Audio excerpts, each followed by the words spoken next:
പ്രിയപ്പെട്ട സുഹൃത്തെ നമസ്കാരം. JD's കറണ്ട് അഫേഴ്സിലേക്ക് സ്വാഗതം. 2021 ജനുവരി 4 തീയതിയിലെ latest current affairs general knowledge. Competitive എക്സാമിന് പ്രിപ്പയർ ചെയ്യുന്നുണ്ടെങ്കിൽ തീർച്ചയായിട്ടും കറണ്ട് അഫേഴ്സ് എന്നും നമ്മൾ അപ്ഡേറ്റ് ചെയ്യേണ്ടതാണ്. ഇവിടെ ഈ വീഡിയോ ഓരോ ദിവസവും ലേറ്റസ്റ്റ് ആയിട്ടുള്ള കറണ്ട് അഫേഴ്സ് നൽകാൻ ശ്രമിക്കുന്നു. അതേപോലെ ഈ വീഡിയോ ഇഷ്ടമാവുകയാണെങ്കിൽ ഈ ചാനൽ സബ്സ്ക്രൈബ് ചെയ്യാൻ മറക്കരുത്. നമുക്ക് ചോദ്യങ്ങളിലേക്ക് പോകാം. Vaccine of which company were approved by the Central Drugs and Standard Committee to free India from COVID-19? കോവിഡ്-19 നിന്നും ഇന്ത്യയെ മോചിപ്പിക്കാൻ ഏത് കമ്പനിയുടെ വാക്സിനുകൾ central drugs and standards committee അംഗീകരിച്ചു? Serum institute of India and Bharat biotech. 2021 ജനുവരി 3 തീയതി central drugs and standards committee serum institute of ഇന്ത്യയും ഭാരത് ബയോടെക് എന്നീ കമ്പനികളുടെ വാക്സിനുകൾ അംഗീകരിച്ചു. സിറം ഇൻസ്റ്റിറ്റ്യൂട്ട് ഓഫ് ഇന്ത്യയും ഓക്സ്ഫോർഡ് ആസ്ട്രാസെനിക്കയും ഡെവലപ്പ് ചെയ്ത കോവിഷീൽഡ് എന്ന വാക്സിനും ബയോടെക് ഡെവലപ്പ് ചെയ്ത കോവാക്സിനും ആണ് central drugs and standard committee അംഗീകരിച്ചത്.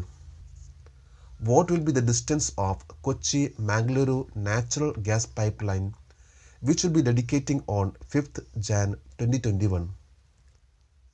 2021 ജനുവരി 5 സമർപ്പിക്കുന്ന കൊച്ചി മാംഗ്ലൂരു പ്രകൃതിവാതക പൈപ്പ്ലൈനിൻ്റെ ദൂരം എത്രയാണ്? 450 kilometre.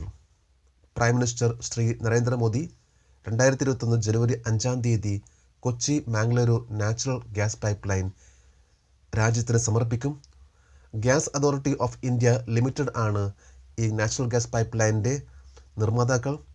12 million metric standard cubic metres transportation കപ്പാസിറ്റിയുള്ള ഈ പൈപ്പ് ലൈൻ കൊച്ചിയിൽ നിന്ന് മാംഗ്ലൂരിലേക്കുള്ള ദൈർഘ്യം 450 കിലോമീറ്റർ ആണ്.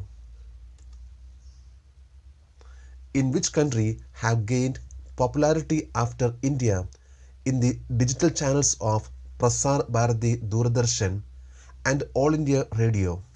പ്രസാർ ഭാരതിയുടെ ദൂരദർശൻ, ഓൾ ഇന്ത്യ റേഡിയോ എന്നിവയുടെ ഡിജിറ്റൽ ചാനലുകളിൽ ഇന്ത്യക്ക് ശേഷം ഏത് രാജ്യത്താണ് ജനപ്രീതി നേടിയത്? പാകിസ്ഥാൻ. 2020 DD ദൂരദർശനും ഓൾ ഇന്ത്യ റേഡിയോയുടെയും ഇന്ത്യക്ക് ശേഷം ഏറ്റവും കൂടുതൽ ജനപ്രീതി നേടിയ രാജ്യം പാകിസ്ഥാനാണ്. കൂടാതെ തൊട്ടുപുറകെ US. Who has been named as the best active MP in the survey conducted by Fame India Asia Post 2021? Fame India Asia Post 2021 നടത്തിയ സർവേയിൽ ആരാണ് ബെസ്റ്റ് ആക്റ്റീവ് MP ആയി തിരഞ്ഞെടുക്കപ്പെട്ടത്? MP Dileep Saikia.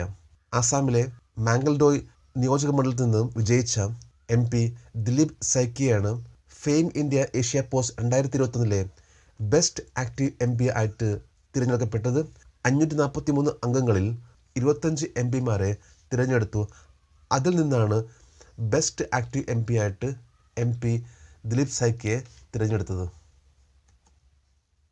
North east first ever specialised ginger processing plant is to become functional in which state? വടക്കു കിഴക്കൻ പ്രദേശത്തെ ആദ്യത്തെ പ്രത്യേക ഇഞ്ചി പ്രോസസ്സിംഗ് പ്ലാന്റ് ഏത് സംസ്ഥാനത്താണ് പ്രവർത്തനക്ഷമമാകുന്നത്? Ribhoi district in Meghalaya. North eastern regional agriculture marketing corporation NERAMAC ഈ ജിഞ്ചർ പ്രോസസ്സിംഗ് പ്ലാൻ വീണ്ടും ഏറ്റെടുത്തുകൊണ്ട് ഇതിനെ പ്രവർത്തനക്ഷമമാക്കുകയാണ്. Against which team SC East Bengal recorded its first victory in Indian Super League on 3rd January 2021? 2021 ജനുവരി 3 Indian super ലീഗിൽ SC east Bengal ആദ്യ വിജയം രേഖപ്പെടുത്തിയത് ഏത് ടീമിനെതിരെയാണ്? ഒഡീഷ FC. 7 മാച്ചിന് ശേഷം ആദ്യത്തെ വിജയമാണ് SC ഈസ്റ്റ് ബംഗാളിന് ഒഡീഷ FCക്കെതിരെ. ഈ മാച്ച് നടന്നത് 2021 ജനുവരി 3 തീയതി തിലക് മൈതാനിൽ വെച്ചിട്ട് 3-1 ഒഡീഷയെ ഈസ്റ്റ് ബംഗാൾ തോൽപ്പിച്ചത്. നമ്മളിന്ന് ഇത്രയും ലേറ്റസ്റ്റ് ആയിട്ടുള്ള കറണ്ട് അഫേഴ്സ് അപ്ഡേറ്റ് ചെയ്തു.